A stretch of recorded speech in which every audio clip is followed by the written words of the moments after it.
Before we take questions, I'll just give you a little bit of a background on the film. A common question is why Sarah Palin? Anyone who's read the book knows that the book covers the entire 2008 election. It's an amazing book if you haven't read it, and I'm not just saying that because Mark Halperin's sitting right there. It really is a spectacular, spectacular book. And HBO originally spent a year trying to develop a script about Hillary versus Obama.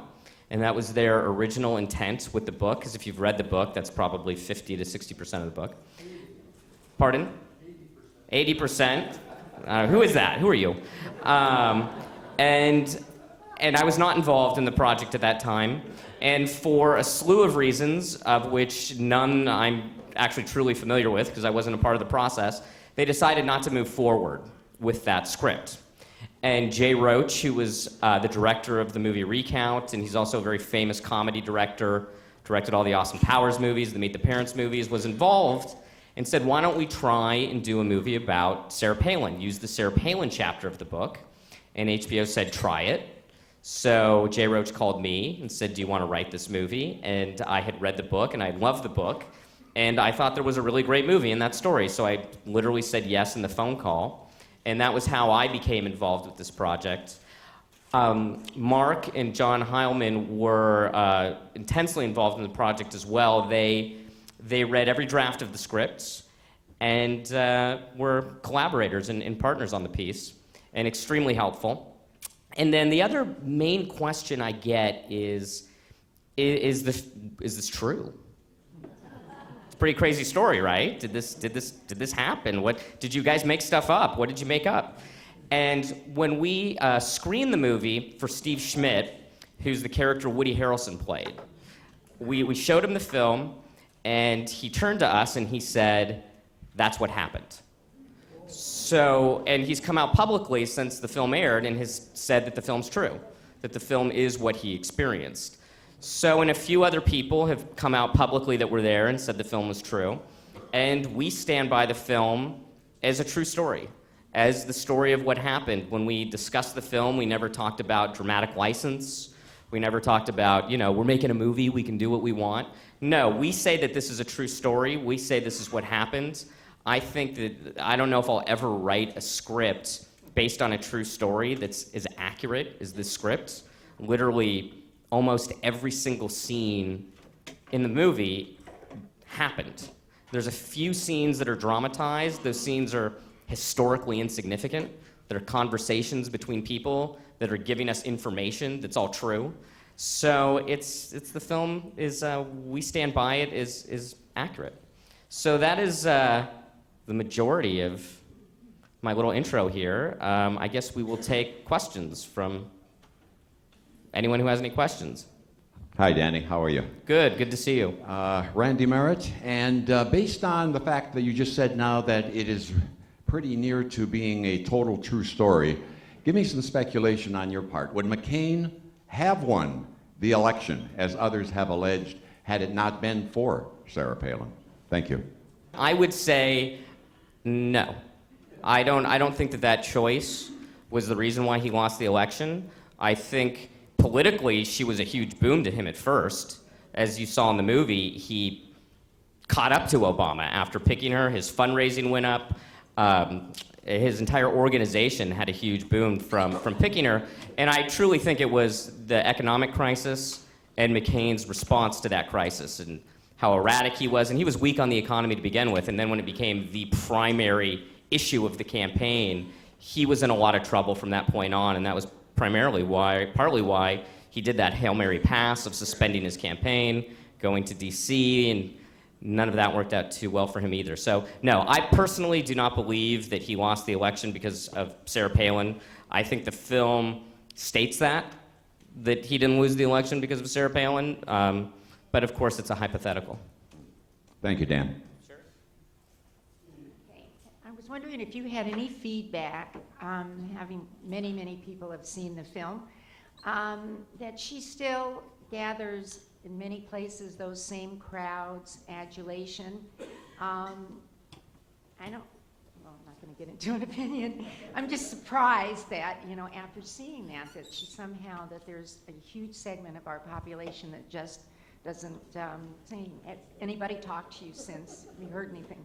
So the question is basically maybe perhaps why she's still so popular? I guess that's based pretty much upon what we see from the film and what we saw from her interviews at the time, the Yes. Katie Couric interview. Yes. Well, I think there's people that relate to her in a way that they do not relate to other politicians, and that they feel that she speaks for them and she speaks to them in a way that candidates that went to Harvard and Yale and people that they view as elite, not just in the Democratic Party, but in the Republican Party as well, that they feel are people that don't relate to them, to their needs, where Sarah Palin really is one of them. That's how they truly feel, that she's a mother of 5, that she's truly religious. She doesn't just feign to be religious to get votes.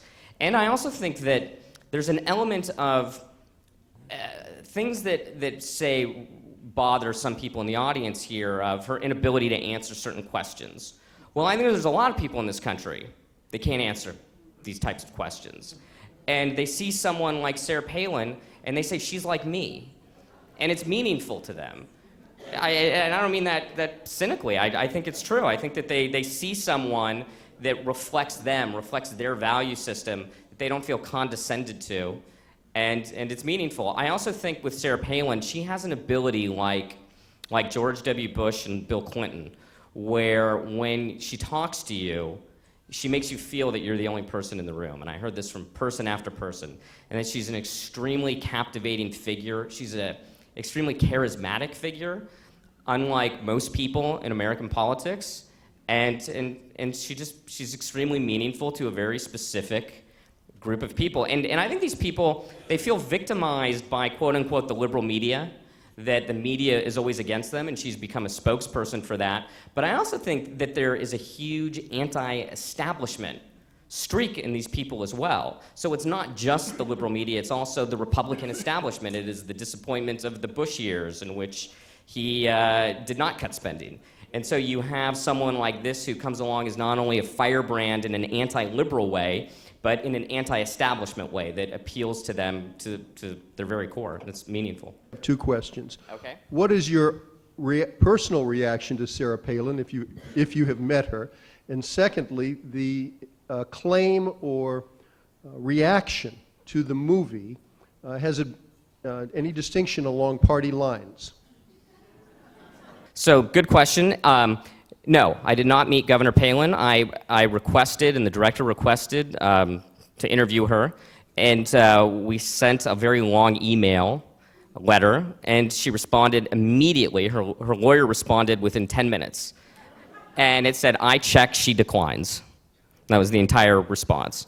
So she declined, and Senator McCain, he didn't decline, he just never responded. We just never heard from him. So it was actually kind of nice getting rejection from Governor Palin, because at least we know not to ask anymore. Where with Senator McCain, we kept asking and never heard back. And Mark Salter, the speechwriter, also did not respond. Pretty much everyone else in the film I interviewed, or the director and I interviewed together. So almost every character in this film was interviewed. So what would I have said if I met her? I have no idea. I'm sure it would have been a fun-filled, great story to have for, I don't know.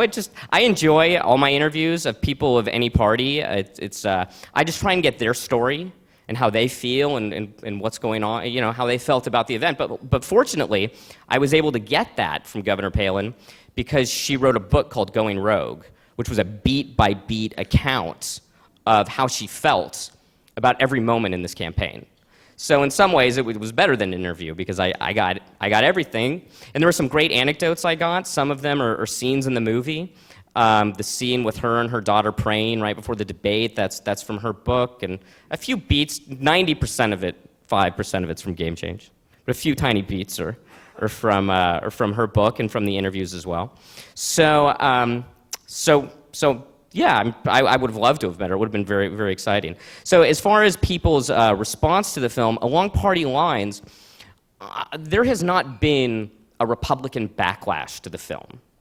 the response has been pretty positive across party lines, and people that are disappointed have been disappointed across party lines. It seems that people's complaints with the film or people's love with the film, the people who have attacked the film very, very vocally were people that are on Sarah Palin's payroll. So her aides came out before they saw the movie, and they attacked the film, and they said the film was all lies. And then when they finally saw the film, they said, we meant what we said, we still think it's all lies. And that was the majority of the backlash. Senator Mccain came out and said, I have not seen the film, but I don't swear that much.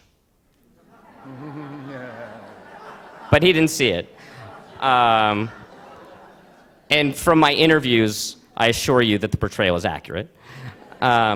So I have not sensed. I just haven't sensed a big party line response. You think? Yeah. No, I think people have, on the whole, have really taken to it. People were surprised at how sympathetic the portrayal was to Governor Palin. How at times they felt a lot of sympathy for her. At times they were rooting for her. And for me, that was one of the great joys of telling the story. Was let's tell her story too, because that's a story that hasn't really penetrated the mainstream media. I think she's been much maligned. I think a lot of that is her fault, and some of it not. But I have yet to see, besides her book, the story of what she was experiencing during this campaign, what she was going through. And not only did it seem like there was a great deal of drama in that story, that it was a profound story. A story of an individual overnight thrust into the international stage to answer questions that she does not know the answers to. And she's asked these questions in front of hundreds of millions of people. I couldn't imagine how horrifying that would be. I wouldn't be able to answer questions that she had to know. So it was extremely ripe for drama, and I thought that would be a really original way into the story. Thank you for being here. Thank you. I don't know if you can answer my question, but it seemed from the movie, I haven't read the book, that Sarah Palin and McCain met briefly initially and then didn't see each other again until the concession speech. Is that true, and is that typical that candidates don't meet and talk during their campaign together? Well, there's a few beats in the movie where you see them campaigning together in montages, and I think that accurately represents their relationship during the campaign. They did not spend a great deal of time together. I think they spent almost no time together, except for, they did a number of rallies together. At first, she was the draw. So then they were doing events together. His attendance went through the roof. He went from a few thousand people coming to events to 10, 20, 30,000. And then they sent her off on her own to go so they could each take separate parts of the country and campaign as effectively as possible. But there was not a close relationship. There was not a lot of discussion between them. The line in the movie when Steve Schmidt says, he doesn't want to know, I haven't told him she doesn't know anything yet. That's all accurate. He was kept in the dark about all the difficulties they were having with her until the moment when Schmidt called him and said she's having a breakdown. And McCain really did say, let's take her to Sedona. So that was really the first moment that it was clear to him what difficulties they were having with her. And is that common? I don't know. It's probably a better question for Mark. I think the different campaigns, it's not uncommon to have tension between the presidential candidate and the vice presidential, because the vice presidential candidate is asked to do a lot of things, and sometimes they don't want to do them. And then when they don't want to do them, it creates tension among the campaign, because the feeling is, we picked you to go do this, and now you're not doing it. This was a problem that Al Gore had with Lieberman in the 2000 election. Kerry had with Edwards in 2004. So it's a common, and also you look at the vice presidential candidate's position, and I don't want to do this. I'm uncomfortable with this. And all of a sudden you get tension, which occurs, but it's never as profound, I think, as this. Thank you. Sure. I have another one. Did Steve Schmidt ever say to you, that they ever thought of not putting her as a nominee when they first realized how little she really knew? Did they ever think about taking her off the ticket when it was clear to them? Before they had announced it. Obviously. They didn't know. Like the movie, they did not know her deficiencies. But didn't they know it before the nomination? And that's how you depict No. it? No? No. They didn't know. The film portrays that pretty much how it happened. They actually found out a little bit sooner than it shows in the film, but what happened was they picked her, they gave the huge rollout speech, which went very well, that we portray in the film, and then they started prepping her for her speech, for the big convention speech, and it was at that point when they started to get a sense of what she didn't know. And so it was after not only that they had picked her, but after that they had announced her to the world. So it would have been pretty difficult to just take her off the ticket. And they also felt that we can make this work. We can get her up to speed. She's such a hard worker. She's trying so hard. She's got all these talents. She's very charismatic. She's very dynamic. One of the things Steve Schmidt said to me is that we needed her to do two things. You need two things from your vice presidential candidate. You need them to make speeches, and you need them to answer questions. Answer questions from reporters and in the debate. And in the case of giving speeches, she was one of the best they'd ever seen. One of the greatest of the last 50 years. Her convention speech, her RNC speech, is considered one of the all-time great speeches given at the RNC. So category one, great. Category two, answering questions. She couldn't do it. She couldn't answer fundamental questions. And they tried to get her up to speed, and she worked really hard, but how much can you learn in 2 weeks, 3 weeks, 4 weeks, when not only do you have to learn all of the candidates' positions, which would be difficult for any vice presidential candidate to just get up to speed on the basics that you need to know about the top of the ticket's positions in history, but in her case, they didn't have just that, but they had to give her this fundamental history of the world, American history, foreign policy, 101 basically. So it was filled with challenges, and those challenges eventually overwhelmed the campaign. One of the things that puzzles me about her is what went through her mind when she decided to accept the offer to become the vice presidential candidate, and whether she was oblivious to all that she would have to learn and how unprepared she was, or whether she may have thought that and she was so motivated to be at the top and be that close to that type of power that she just couldn't resist. Do you have a sense of that about her? Well, I'm not going to speculate on what was going on in her head because I don't know what was going on in her head. She did say to Steve Schmidt, as we showed in the film, when he said to her, "You don't seem ruffled at all by this," and she really did say to him, "It's God's plan."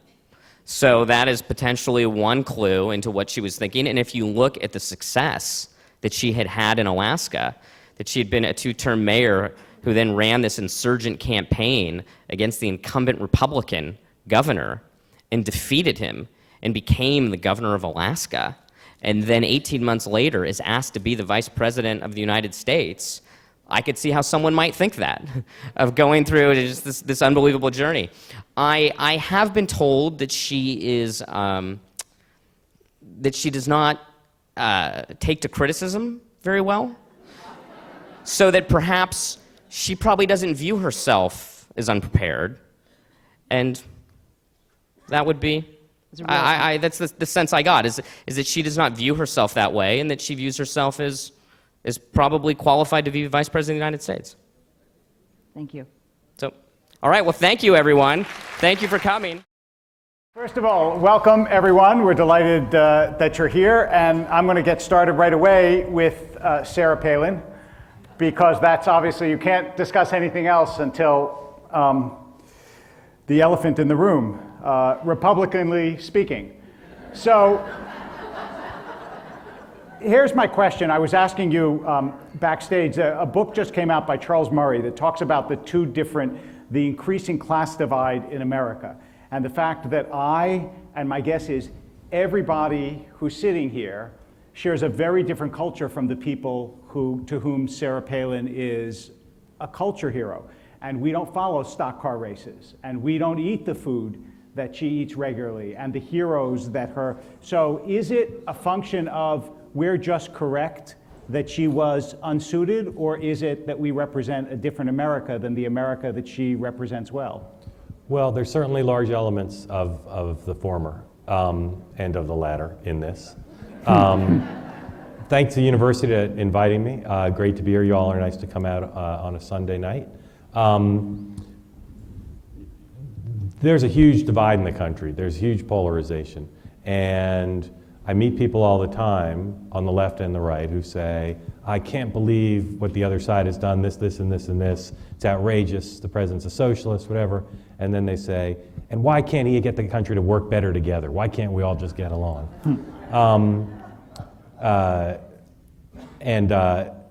And she is a polarizing figure, the way President Clinton was, the way President Bush 43 was, the way President Obama is.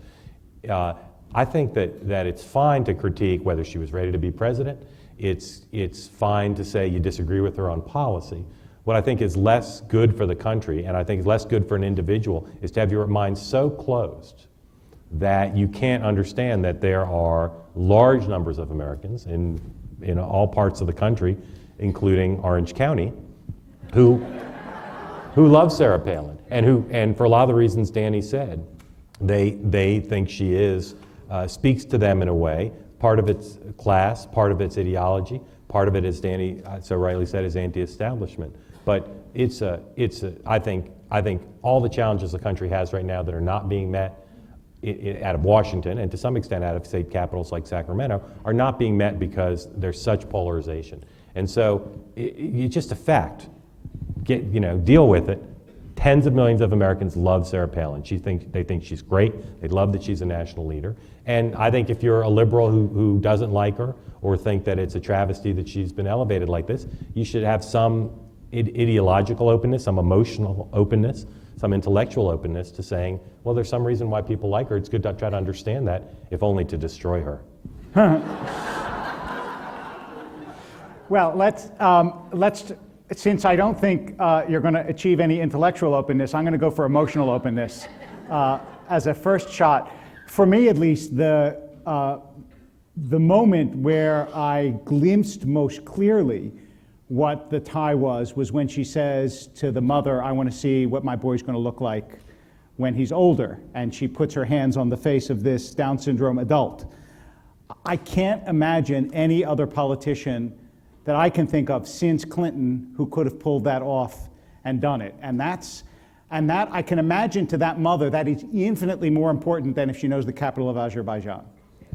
Well, there's a broader issue of her ability to emotionally connect to people. The more narrow issue is dealing with special needs children. She has a special needs child. I've got a special needs niece who's got Down syndrome. And for any family in the country, and again, there are tens of millions of them, when she said at the convention and in some of her appearances, you will have an advocate for special needs people and children in the White House, that's incredibly powerful. Yeah. I either cry or get pretty close to crying every time I watch that scene because it is so emotional. And I've seen Sarah Palin, the real Sarah Palin, do that. Sometimes at an event where it was planned, but I saw her do it not that long ago in New Hampshire at an event where someone brought a special needs child, and she kneels down and she talks to them, and again, whatever else you think of her, the ability to bring her celebrity and her charisma to an individual and make them feel special as is portrayed in the film is it's not unique, but it's unusual and it's powerful. Well, so still on this emotional theme, one of the reasons that it's so powerful, as you just said, is because nobody doubts that that's who she is. And what I wonder is, with someone like President Obama, is it in fact a characterological flaw that people doubt that he is who he says he is? Or is it a question of people can't process intellectual complexity? You have to be an extremist for them to be sure you really are who you are. In other words, is Sarah Palin just the kind of person who, no matter what her positions are, we would really believe in her that she is Sarah Palin? Or is it just because she's an extremist, and extremists always are who they are? You went all theologically on me, I Rabbi. did go theological, I know. You're asking about give me this her one, or about... give me this one, You're and I'll asking go about back, her or and I'll about go the back to president? Morning Joe. Both. I'm asking both. I mean, as I like to say about the president, Start with the president. I have no doubt that he was born in the United States. Right. I have some doubt about whether one or both of his parents were Vulcan. You know, he is. It's the ear thing that perplexes you? That adds to it, but it's the fact that he is, as you and I discussed before, he's a very emotionally withheld person, emotionally reserved person. If you look at his upbringing, the circumstances of both his father and his mother and their roles in his life, it's pretty amazing that he's as well adjusted as he is. Do you get nervous when he puts his hand on your shoulder then? Yeah, sometimes. Only Vulcan aficionados would know that reference. If you don't, just forget it. Yeah. Sorry, go ahead. That's all right. You know, I have met Governor Palin. I actually met her for the first time when I was a tourist in Alaska before she had even been elected governor. She was running for governor. I met her at the Alaska State Fair, which is in Palmer, Alaska. That's like a poor man's Calabasas. Calabasas. Yeah. Anyway, it's a state fair, but it's pretty small because the state's got a pretty small population, and I was able to have a pretty long conversation with her. And I've spent a little bit of time with her since then. And she's difficult to understand. She's extraordinarily charismatic, and her feel for language that is hot button language that will appeal to people who are attracted to her is, I think it's close to unmatched in politics today, and President Clinton is probably the best example. Mm-hmm. She knows within a room or on television to a wider audience, she knows the words to use, the tone to use. She's not pitch perfect, but she's pretty close, and she certainly has a lot of successes on that front.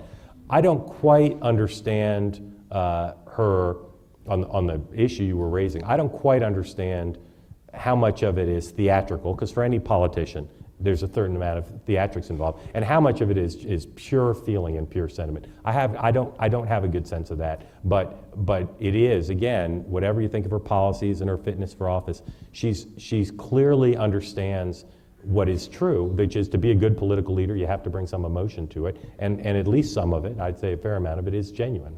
The one other depiction of her in the movie that I was curious about whether this was dramatic license was the picture of her in the bathrobe from above, which I thought, again, was very powerful. Was that based on anything? Oh, based on reporting. She was so determined to not let Senator McCain down. She knew how important it was to do well in the debate after she'd had the bad series of interviews with Katie Couric. And so the staff would see her late at night preparing with all those index cards. And I'd say one of the inaccuracies in the movie is the number of index cards was greatly exaggerated as too low. There were thousands of index cards. I think the HBO kind of went cheap on the budget. They didn't want to pay for more cards. But she was surrounded by cards, and then they'd get emails from her overnight while they were sleeping. They'd wake up and they'd have emails from her, and then the next morning she'd be, back up and at it. So she was really under pressure, and she felt it. And again, part of it was for herself, but a lot of it, based on our reporting, was she didn't want to let Senator McCain down. She knew what the kind of debt she owed him for having trusted her that she'd be up to doing this. Did you ever get any indication from him? And in the book, you make the point that's shown in the movie, although it's obviously there's not a narrative voice, so you don't hear it, mm-hmm. that he resolutely refused to ever condemn her, belittle her. To this day, I'm a great student of his every utterances on this matter, and he does a lot of interviews, obviously, and when the movie came out, he had another round of answering questions on his least favorite topic, which is the selection of Sarah Palin. He resolutely says that she helped the ticket, and he's right about that by almost every measure, and that she's unfairly maligned. I think I think some of her maligning is perfectly fair, and some not, and praises her. And I think there are friends of his who like him and support him, but who thought the pick was craven and political and a mistake, who say he really is concerned, and this is not something I know directly from Senator McCain, but there are people who are close to him who say he's gravely concerned that the first line of his obituary, or at least the first paragraph, will not be about his service to America and his time in the Senate and being a POW and heroic, but rather selection of Governor Palin. And he knows what a lot of his friends think about that selection. Well, you know that it's sort of a commonplace when you read the news that you believe everything except something that you happen to have personal knowledge of, right? And yes. then you're always doubtful. Yeah. So the one thing that I do have a little bit of personal knowledge of, that I didn't see depicted in the movie, that actually is in the book, is I saw towards the end of the campaign, I was at a small gathering where McCain spoke, and he seemed old and tired. And it was very hard to believe that this guy is now going to have the energy to carry through 4 years of a demanding presidency. But Ed Harris in the movie didn't actually seem that way, at least not to me. Was that a deliberate decision? I'm not sure I can speak to that with the authority that a real answer would have in terms of the decision of the filmmakers to not make him seem as old. You know, campaigning for president's tiring, and he's an older gentleman. There's a great story that we really wanted to put in the book, but we didn't include about Senator McCain meeting on the campaign trail at some event, Clint Eastwood, and afterwards coming back to his room and saying to his aides, "Man, he looks old."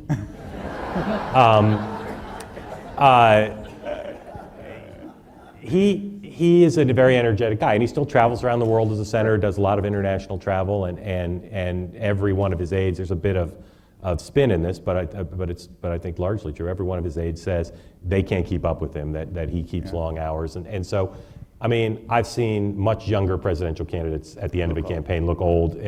Was it an evening event? Yeah. Yeah. At the end of the day, you know, except for Dorian Gray, aka Bill Clinton. Right. Pretty much all of them are going to look older by the end of the day, and particularly at the end of the campaign. And he was working pretty hard. They knew the Electoral College math was tough by the end. They had to find a state to win, like in Ohio, like a Pennsylvania, where they were behind.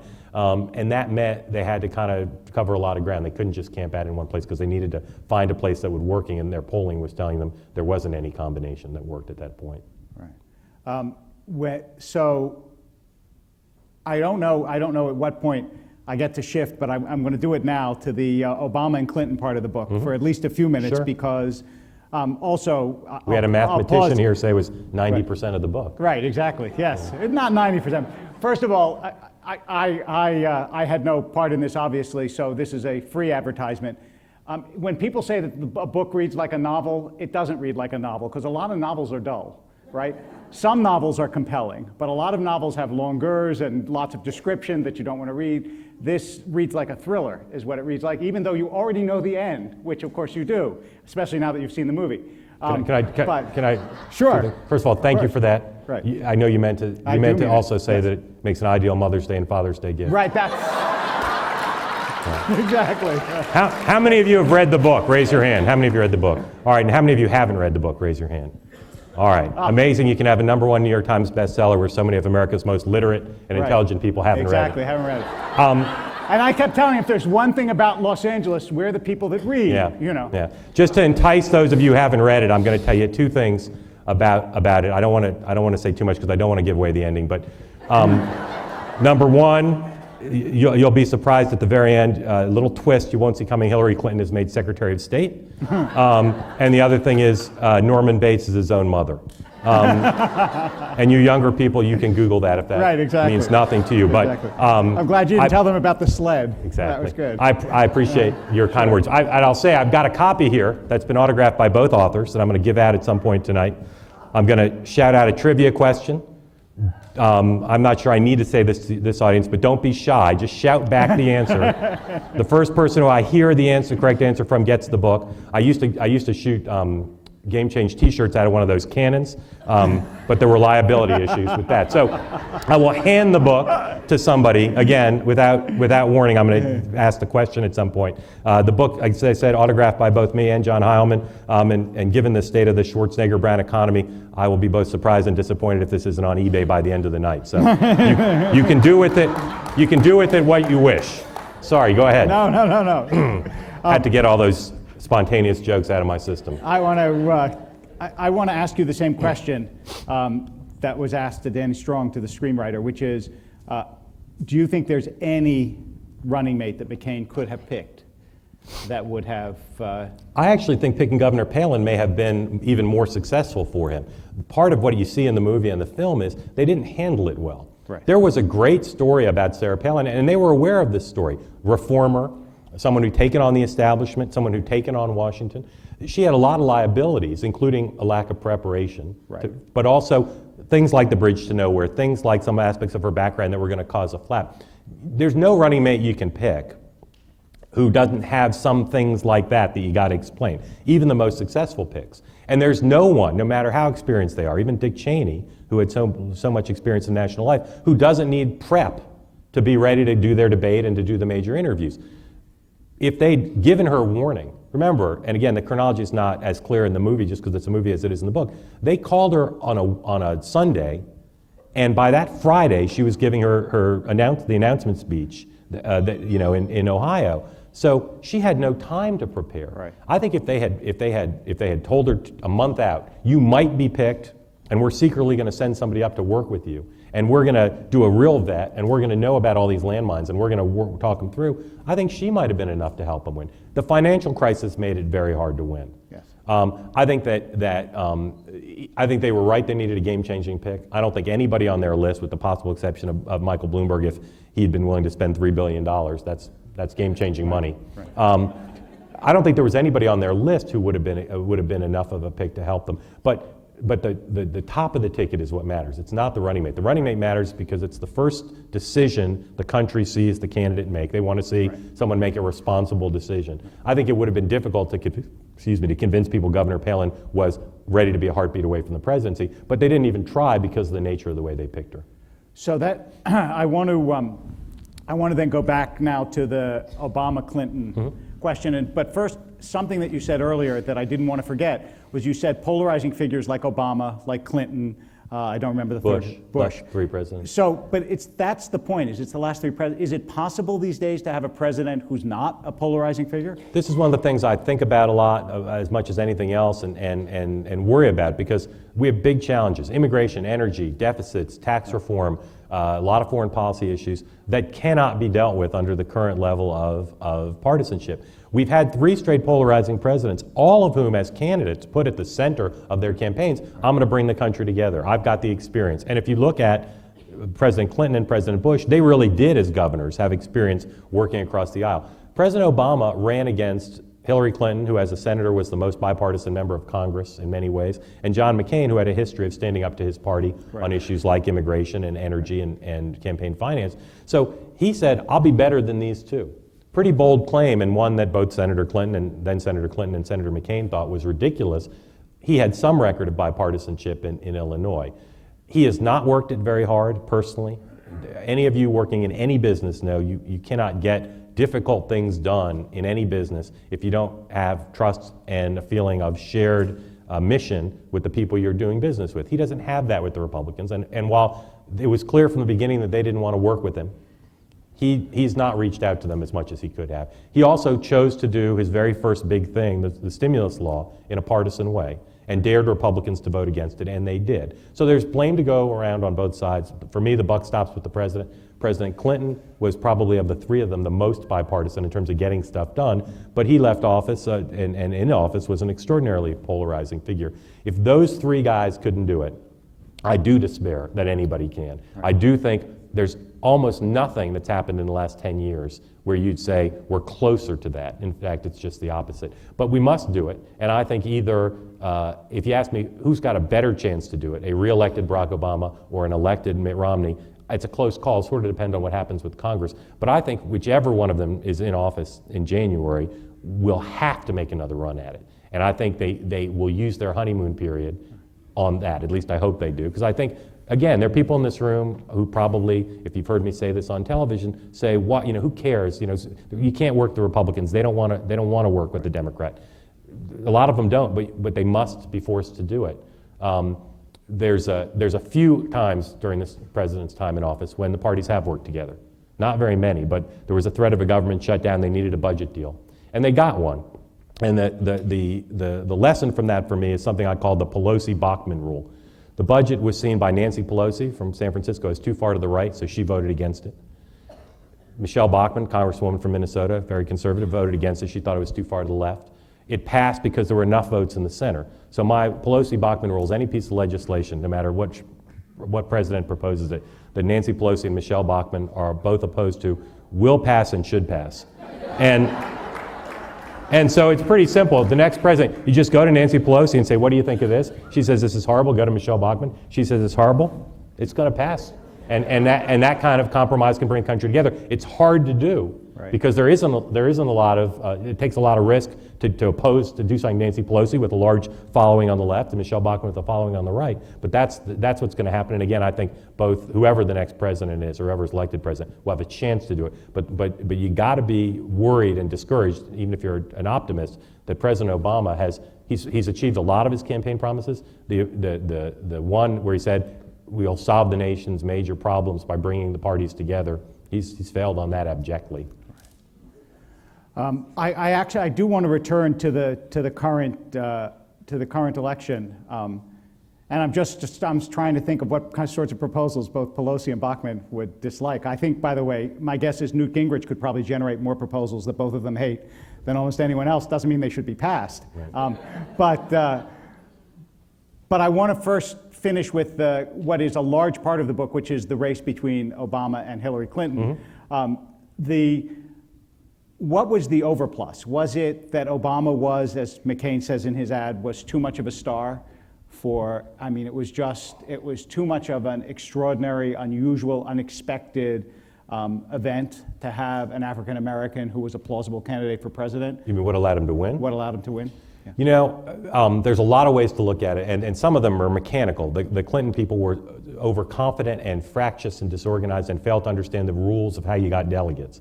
So they did very poorly. How could they not understand? I mean, just isn't an amazing this the thing. professional Amazing machine in thing. politics? Partly because she, as organized as she was as a senator, she appointed to her staff people who didn't get along, and they, I think to some extent, worried more about their turf than about knowing the rules. So that's a big part of the explanation. She didn't lose by that much, and the margin that she lost by is accounted for many times over by not doing well in the caucus states where the rules were different and they weren't organized.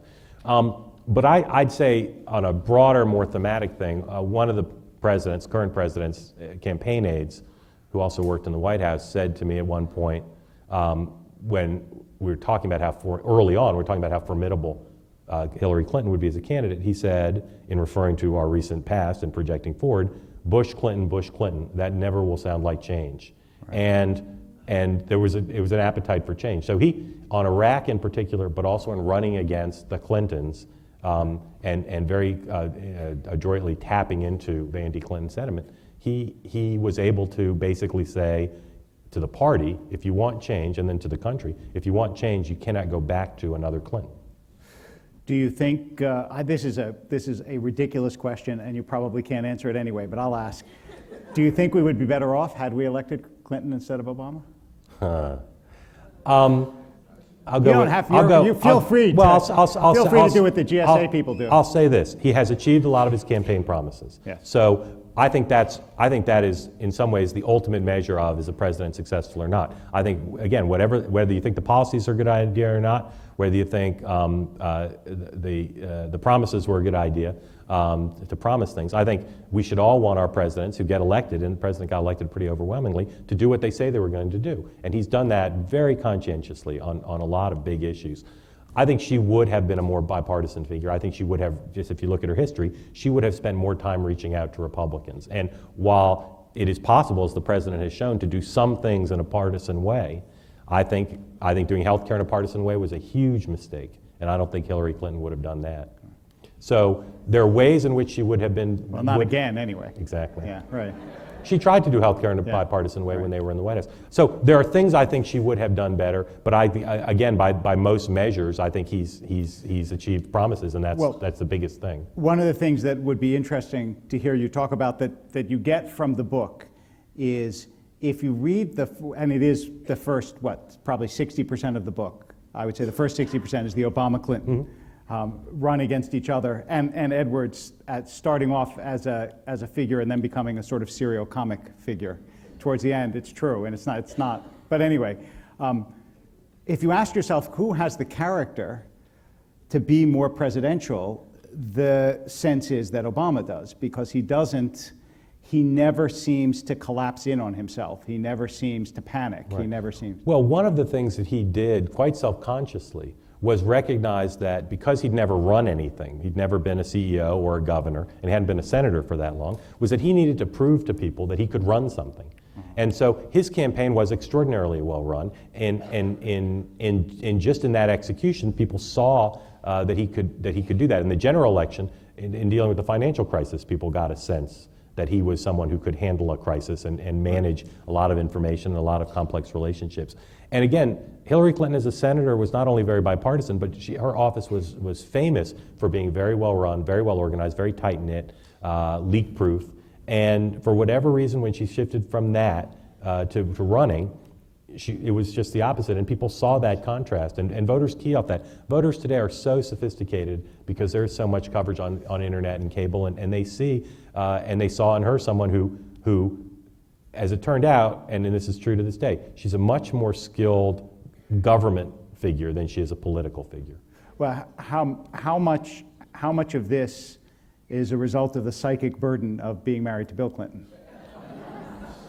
Psychic burden? Psychic burden, as well as, of course, all the advantages. No, but if you're running for president and you're married to the person who was president for 2 terms, and I'm sort of lifting this from the book. Yeah. This is not, and he's running around the country upending your campaign. One of the things that really animated us to want to write the book at a time when political books had not been commercially successful for a really long time, and there was some skepticism that there could be one that would do well, was there were a lot of big questions that we didn't know the answers to. Right. John and I had covered the campaign, we'd read everything written about it, and in the spring of 2008, when we decided to propose doing a book, we didn't know the answer to what had shaped the contours of Bill Clinton's involvement in the campaign, which, again, you'll see in the book, in most of 2007, his role was extraordinarily limited. It was basically limited to doing some fundraisers. He did not campaign with her, and part of that clearly was because they knew that she needed to show she was her own person,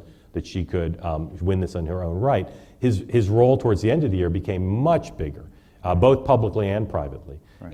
And so there's easily an argument to be made that had President Clinton and his advisors, who were also largely kept out of the campaign by Hillary's advisors, had they been involved earlier on, she may not have made some of the mistakes, some of the tactical and process mistakes that the campaign made, because they're pretty good on politics, those people. They won 2 presidential elections, and President Clinton occasionally, when he'd be being briefed, when he started to get more involved, and he would be getting briefed by Hillary's advisors about, you're going to Iowa, you're doing this, you're doing that, and these briefings would go on for a very long time because they were worried that he would make a mistake. And on more than one occasion, I think we say in the book, he would interrupt the calls and he'd say, guys, I did get elected president twice.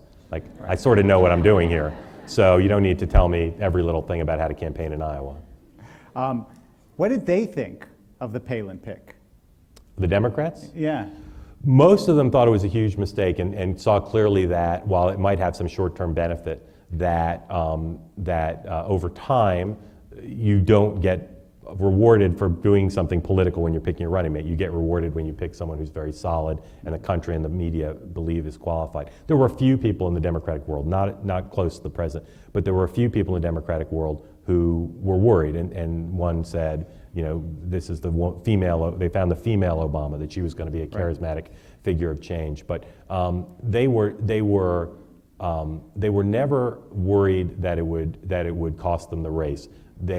And you see them, David Axelrod and others like that in the context of this campaign, they're very good at worrying about what you can control and really thinking a lot about it. I mean, they sweat the things that could hurt them. So they looked at the fact that she could raise a lot of money, that she could draw big crowds, that she could allow them to catch up in the polls, and so they were concerned about it. But from the beginning, they thought that over the long term, it would not be a decisive pick and that it would have some downside. And I think their analysis was largely correct. And do you think, in terms of Obama and Biden, that's sort of the way a vice presidency is supposed to work? That is, you pick someone who doesn't outshine you, but clearly could be president if it was necessary. I mean, is that sort of a classical? Well, the outshine thing is one I think that some of my colleagues sometimes make too big a deal about, and they say, they never want someone. I mean, could Al Gore outshine Bill Clinton? No, because no one can. Right. But but he was a pretty bold pick Right. and had more foreign policy credentials than President Clinton did, than Governor Clinton. So I think the people talk about all sorts of factors in a running mate.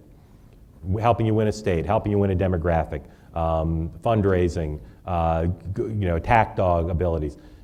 All that matters, first, second, third, fourth, is someone who's qualified to be president. And then after that, if you can get a list of people who are qualified, then you can start playing around with some other variables. So I think having someone who can help you have a successful convention, who can be strong in the debates, who can go out and do other things politically, all that's great. But if you pick someone who's qualified and that's burned in, that's really what matters. So what qualities in particular?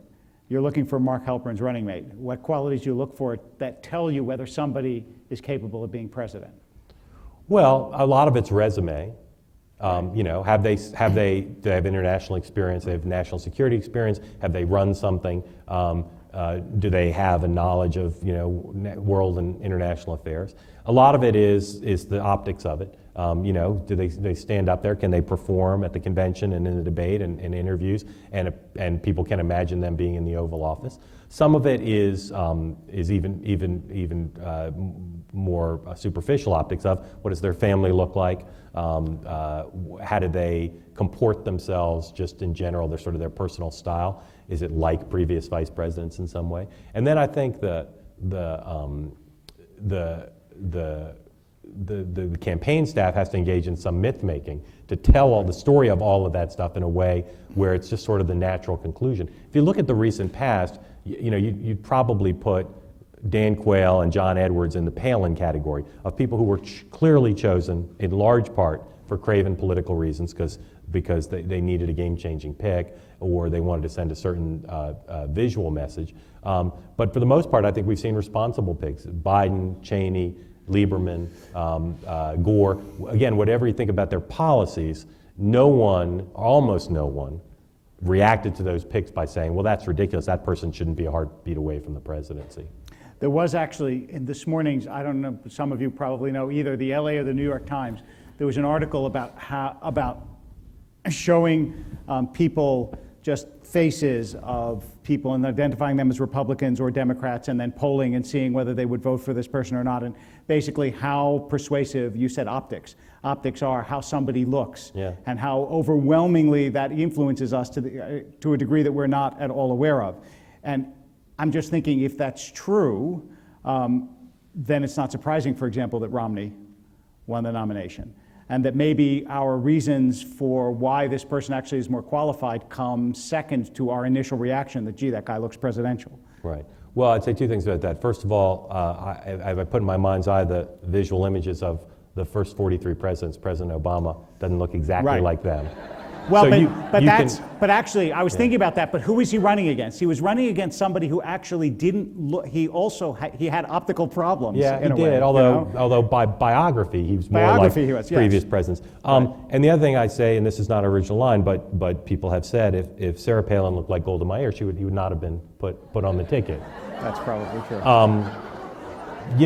Looks matter in politics. Governor Romney, quote unquote, looks like a president. For sure, but it's just not enough. I mean, you could go to any casting call or restaurant in Los Angeles and find people who look like a president. But it takes more than that. So it is a necessary but not sufficient thing. The question was to what extent it influences people that they're unaware of. Yeah.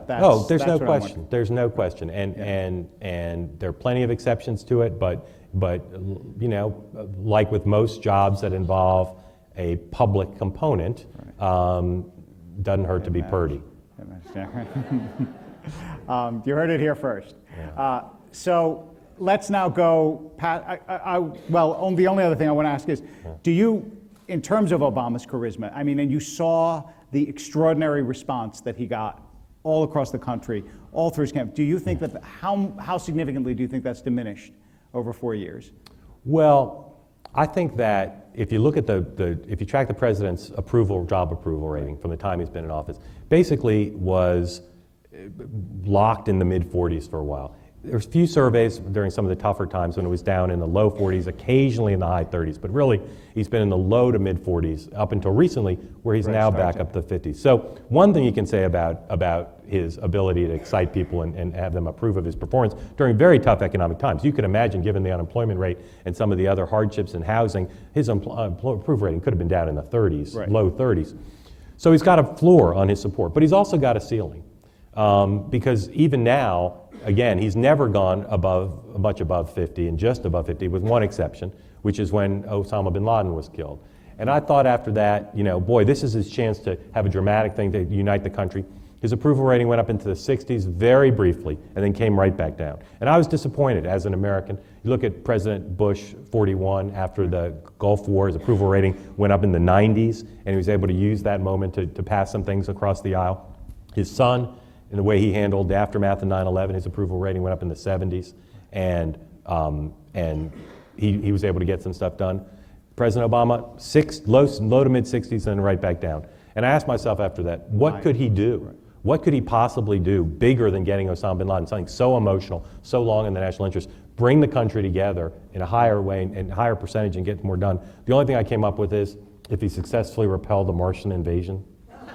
I think it's possible that the country would have been brought together. But wasn't that Clinton's upset? That he never had a Martian. He never had a war or a Martian invasion. I think part of the answer to your question is he's got this ceiling. There's 40 to 45% of the country, it appears, that will not. Even with a Martian invasion. And by the way, if there were a Martian invasion, I think Sean Hannity would say the president had projected intergalactic weakness. And the Martians came in because of that. So there's 40 to 45% of the country he's never going to win over. And if you go back to January of 2009, when the president took office, there were Republican consultants who said, this guy's 1,000 sunrises. He's going to win over more independents and more Republicans in office. He's going to be a two-term president. We're going to have to slink off tail between our legs and try to figure out what this party's about for a decade. It didn't take a decade, it took less than a year. On the left, there's a lot of disillusionment as well. Right. There are people on the left who are concerned about Guantanamo, concerned about rendition, concerned about drones, concerned about all sorts of things in the balance between national security and civil liberties. There are people on the left disillusioned because he didn't do single payer on health care. People on the left who think he's still too close to Wall Street. So there's the magic of hope and change is diminished on both the right and the left. It doesn't mean he's not a favorite to win, because I think he is still, and I'll think that probably till Election Day, and I don't know anything that would change that. But he's running it in a different way. He's a battle-scarred incumbent. In fairness, by the way, to Sean Hannity, we have made cuts in the space program, so. Nothing projects intergalactic weakness more like cuts in the space program. That's true. But when you say, first of all, when you say that he's the favorite, and you'll assume that till Election Day, one of the things that look, like everybody else, I don't know everybody else, like many people, I'm on the west side. On the west side, exactly. Yeah. I'm intrigued and enjoy like all the various shows in which all the pundits talk about all the things that you talk about from day to day to day to day. Yes. One of the things that's fascinating about reading Game Change is how much that seemed of overwhelming importance you'd completely forgotten happened until you read, yes, actually, several years ago, this is all we were talking about. Yeah. But is it not true, isn't it sort of a truism of politics that you can't possibly know?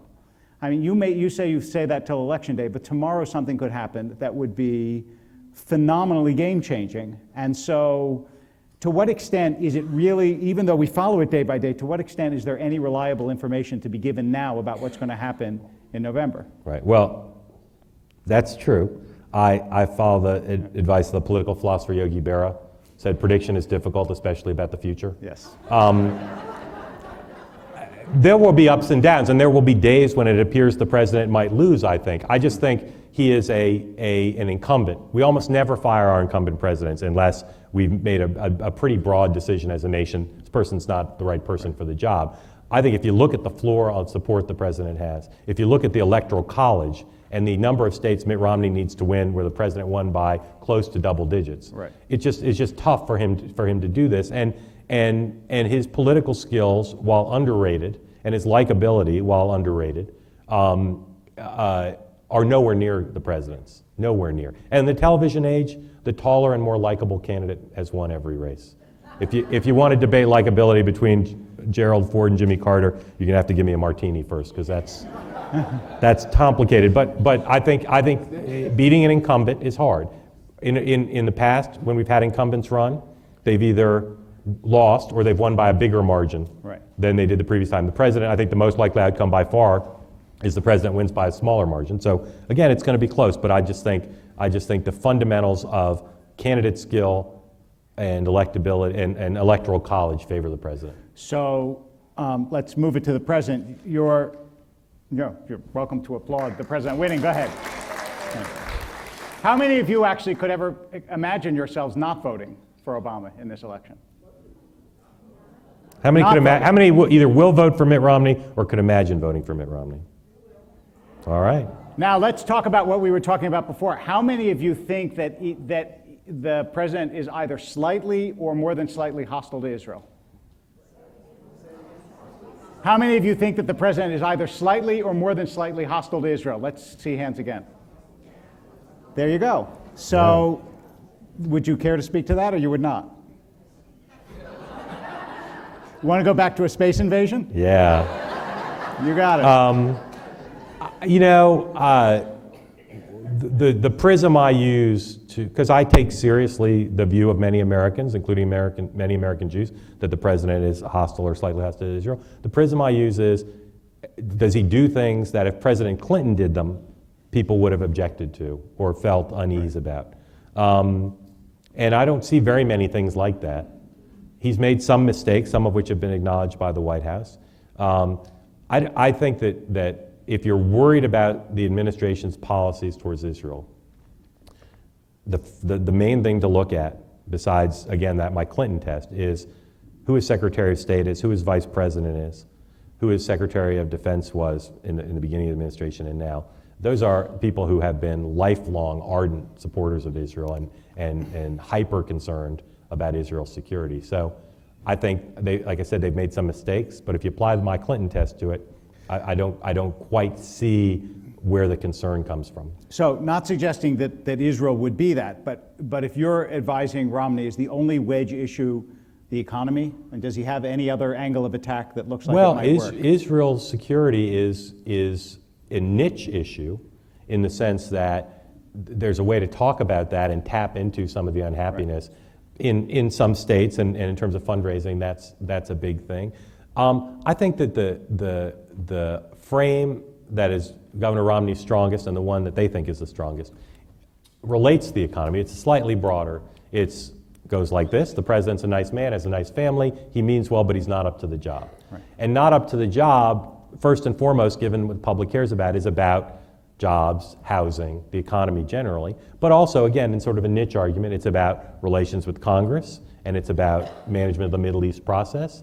Governor Romney seems to want to make it also about China and Russia, where I think it's a little bit harder to do on the merits on Russia. On China, I think it's actually relatively easy to do on the merits, although, like most non-incumbents, I think he's saying some things he couldn't possibly do if he won. But the anger towards China is bipartisan, and it is something he'll try to tap into for sure, even though it makes some people in the business community uneasy.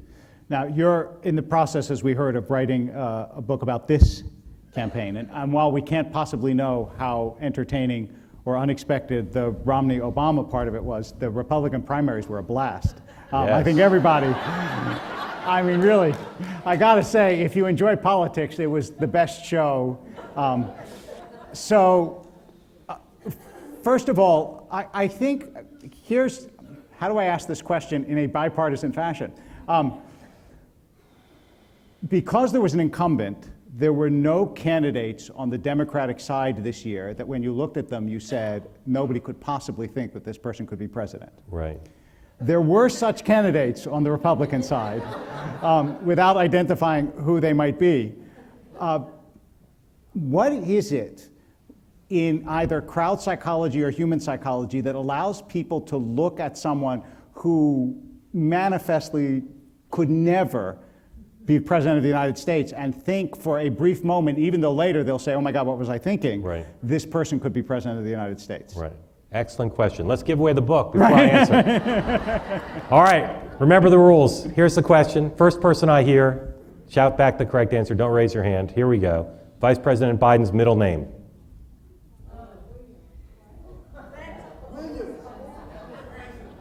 No.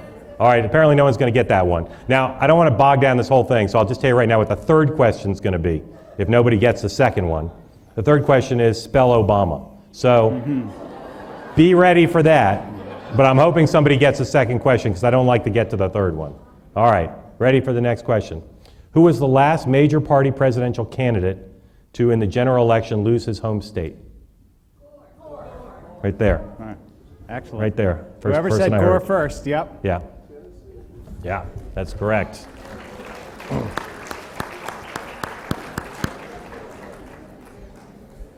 There you go. All right, well, you can sell that one then. Thank you. So let me do a little bit of Republican anthropology for this group. Thanks. Robinette, of course. Joseph Robinette Biden. Yeah. Robinette, really. Yeah. I'm too polite to tell you that most audiences actually get it, but Do they? very rarely. Republicans, a lot of Republicans, when you say to them, how could you possibly support Michelle Bachmann, Herman Cain, Newt Gingrich? They say, well, look at who we elected. A guy with less experience on paper than some of those people, not all of them. And for 40% of the country, maybe more, the president's abjectly unqualified. So for them, anyone who says they won't raise taxes and they'll repeal Obamacare is manifestly qualified to be president as compared to the president we have now. So when you heard Mitt Romney and others say, well, any one of us up here on the debate stage would be more qualified than the president, a lot of Democrats look at that and say that's ridiculous. A lot of Republicans, most Republicans, say, no, actually, it's true because of Obamacare and taxes. I know serious people, fundraisers, strategists, who align themselves in this cycle with all the people you're thinking of, and some of whom I named, who a lot of people, whether they're partisan or journalists, would say that person's not a plausible president. Right. Okay? This is the weakest field either party has put forward in my career. Weakest field. And if you take the people who didn't run, people like Mitch Daniels and Mike Pence and Mike Huckabee and Haley Barbour and Jeb Bush and Chris Christie, that's a field. Like, that's a strong group of candidates. For a variety of reasons, mostly idiosyncratic and personal, they all chose not to run. And what was left was a very, very weak group of candidates. Governor Romney, from the beginning, was clearly far and away the strongest. Governor Plenty, Governor Perry were probably the two who had the best chances of beating him. But they were really super flawed candidates in a variety of ways. And, finding a plausible presidential candidate, I like to say, is like finding a parking space in Manhattan. You just need one. Right. So the fact that the rest of the field was so weak may not matter. And each of the people who ran did bring something to the debate that tapped into the mood of at least the party, if not the country, and made Mitt Romney a stronger candidate in one way or the other. I have two questions left. I was signaled. So the first one I want to ask, I remember once listening to an author of biographies say, every time you read a biography, you should ask yourself how well your best friend could describe your love life. And when you realize how little they know about what goes on, realize how difficult it is to tell someone else's story. Right. So what I wonder is, journalists are constantly being blamed for getting people's stories wrong. But it's actually extraordinarily difficult to get someone else's story right, especially when you do it on the fly. So what sort of internal checks, what do you do to try to get, well, it's not there anymore, oh no. Yeah. The book that used to be there. That lady has it. Right, exactly. Yeah. What do you do to try as best you can to get the story right when you know that so much is against you? Right. Well, one of the reasons why the book is different than most things that are written about the campaign was we did over 300 interviews. We re-interviewed many people who we interviewed for the book. And we had a really high bar for everything in the book. whether something was in quotation marks or not, whether something was included or not. We left out a lot of stuff that the standards of some journalism today would have gone right into the book, that would have made the book even more eye-catching. Want to give us a sampler? Thank you for asking. No, I don't. And very few people, very few, and I could tell you 4, challenged anything in the book. And most people were either quiet or said, yeah, the book's accurate. That's hard to do in journalism today, particularly if you're doing a broad thing about a lot of different people. But we were lucky enough to have the time to do it. And you know, the best journalism today, you're lucky if you re-interview even your main characters' subjects more than once. And almost, I won't say it never happens, but it's quite uncommon to re-interview more peripheral people. We did that. And so we fly-spec'd the book really carefully. We knew if it had any success, there'd be a lot of scrutiny over our methodology and our accuracy. And like I said, the few people who've challenged it, I could go through the specifics, but they're not fundamental challenges, and frankly, they're inaccurate challenges. You know, Danny referenced Senator McCain singling out what he thought was inaccurate about the movie was that he doesn't use a lot of profanity. Right. Yeah. Seemed like a weird foundation on which to build a challenge if you've ever spent any time around Senator McCain. So. And do you think that what is referred to as the mainstream media has a bias? I do. I think it's less pronounced than it used to be, but I think it's the so-called old media.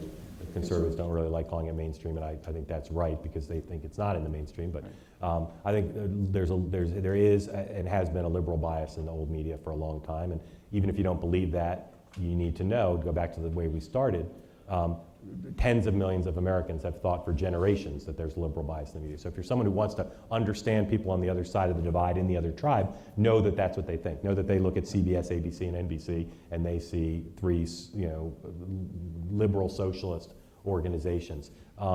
It has gotten better. There's been a consciousness raising. I think that now in new media, there's partisan organizations, some openly so, some disguised as other things. But I think that the playing field often is tilted against conservatives. Not always. I think George Bush got more favorable coverage than John Kerry and Al Gore for a variety of reasons. And I think that there are other biases. There's bias towards scandal. There's bias towards controversy. There's a centrism bias on some issues. But again, overall, on issues, particularly on social issues and economic issues, I do think there's a liberal bias. I actually want to end with one final question about your field, which is, like I'm sure many people here, I read a couple of newspapers in the morning, but really if you were starting out a business model now, to say I'm going to dump pounds of paper on your doorstep every morning would not fly. And the gradual disappearance or dissolution of the newspaper empire